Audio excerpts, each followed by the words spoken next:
Hello, amis nomades, eh bien sur la route d'Uzès en direction de Châteauneuf-les-Moustiers, je viens de découvrir ce château en ruine. Je vais aller un peu plus haut pour voir de quoi il retourne. Voilà. En tout cas, le château est peut-être en ruine, mais les accès sont bien pavés.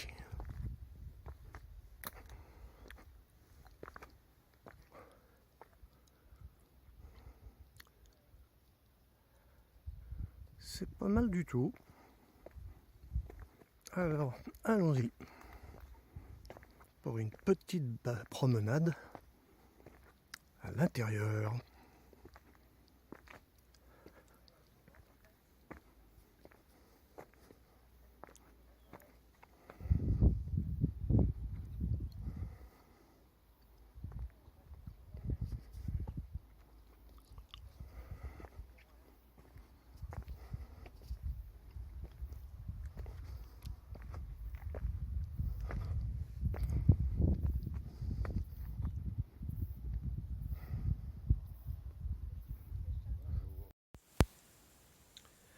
Je vais vous donner quelques informations sur le château d'Allègre pendant ma promenade.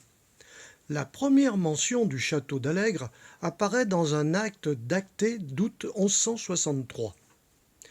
Dans celui-ci, Bernard Pellet, seigneur d'Alès, reçoit l'hommage des co-seigneurs du castrum, Bernard Guillaume et Raymond de Ferrérolles.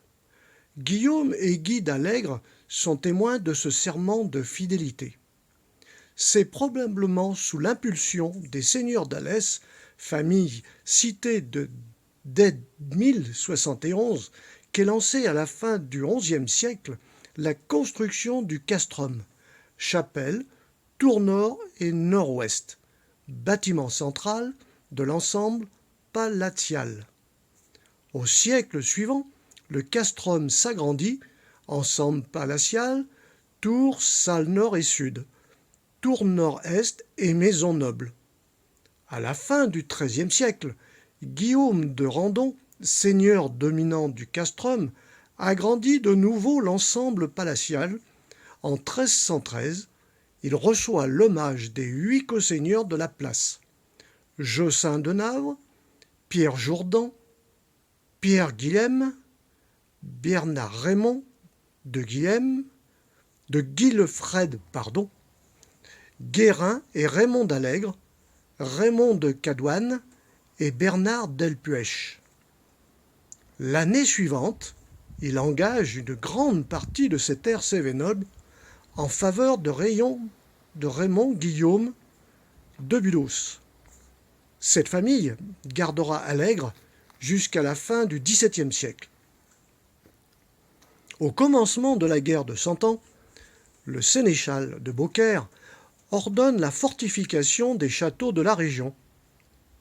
Une enceinte s'appuyant sur les tours et constructions du castrum est bâtie à cette occasion. Malgré ces défenses, le château sera occupé par les Tuchins, soulèvement populaire languedocien contre le poids des impôts vers 1383. En 1678, Marie-Félix de Bulos, lors du dénombrement de ses biens, décrit le château comme suit: abattu et ruiné depuis longtemps, qui paraît avoir été anciennement une grande forteresse, et auquel quelques co-seigneurs inférieurs, vassaux, prétendent avoir quelques petites portions qu'ils tiennent d'elle. Dans la première décennie du XXe siècle, 1906 à 1910, le dernier habitant du castrum, Simon Loubier, quitte la tour seigneuriale nord-ouest acquis par sa famille en 1780.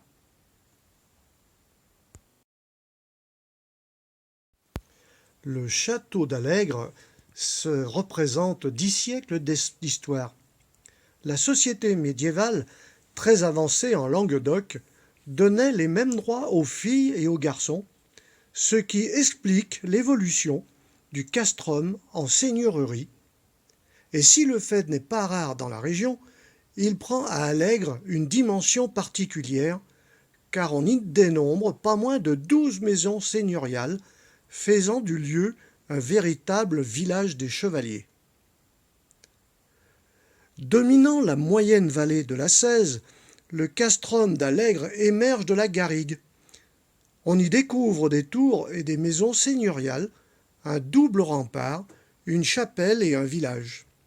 Malgré son état actuel en ruine, les demeures présentent divers éléments remarquables à observer. Portes et fenêtres en plein cintre, placards, niches, escaliers, meurtrières, jours en archère, trous de hourdes et des latrines superposées intramuros. Situé à 275 mètres d'altitude, le site s'étend sur 1,5 hectare. Il offre un panorama sublime sur le mont Bouquet et toute la Cévennes, du pic Saint-Loup, près de la Méditerranée, jusqu'en Vivarais, aux confins de l'Ardèche, en passant par l'Égual et le mont Lozère. Depuis 1992, des passionnés ont entrepris la lourde tâche de redonner vie au castrum d'Allègre. L'association organise des activités culturelles dont les bénéfices sont destinés à financer les travaux de restauration. Plusieurs chantiers ont ainsi pu voir le jour grâce à l'appui financier de la région Languedoc-Roussillon et de la municipalité d'Allègre-les-Fumades. Les bénévoles se réunissent au castrum le premier samedi de chaque mois pour y travailler dans une ambiance conviviale.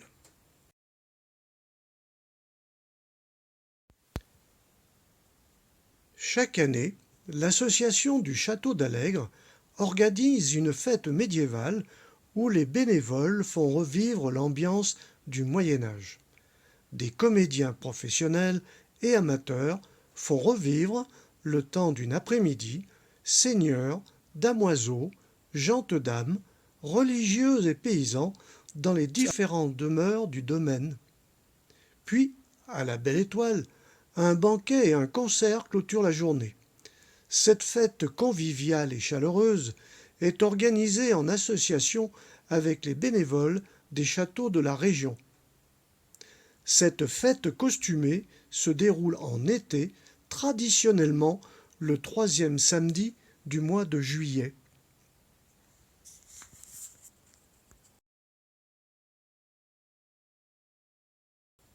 Si vous souhaitez vous rendre au castrum, le site se trouve à 17 km au nord d'Alès. Prendre la direction Salindre-Barjac par la départementale 16 et continuer vers Barjac. Après le pont d'Ouzon, prendre la direction Luçon par la départementale 37 sur environ 2 km. Une aire de stationnement se trouve sur votre droite, 100 mètres après le panneau signalant le château.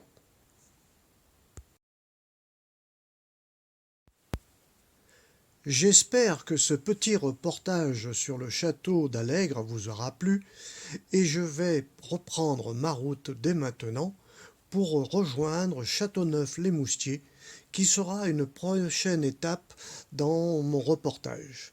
Voilà, et bien à bientôt les amis nomades. En fin de vidéo, vous aurez quelques images sur le petit parking où vous pourrez garer vos véhicules.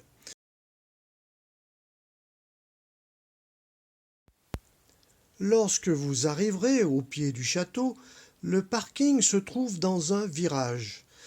Donc, essayez d'arriver lentement et prudemment, de façon à pouvoir rentrer sur ce parking qui peut contenir 2 ou 3 camping-cars maximum. L'endroit est tranquille. Il est évident bien que à la sortie de ce petit parking, il va vous falloir être extrêmement prudent parce qu'il a été installé vraiment dans un endroit délicat.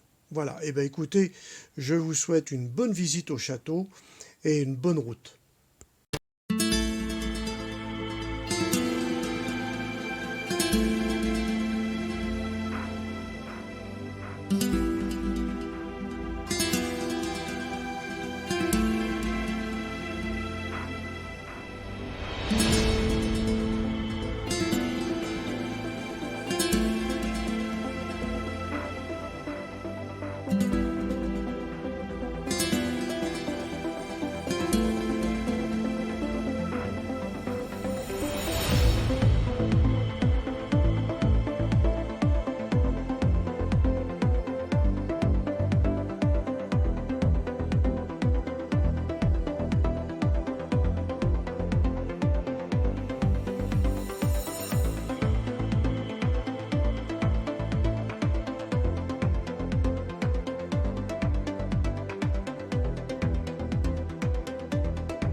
Cette vidéo vous a plu, merci de la partager, faites des commentaires, abonnez-vous à ma chaîne, cliquez sur le pouce en l'air et sur la petite cloche en dessous de la vidéo, et merci de l'avoir regardée.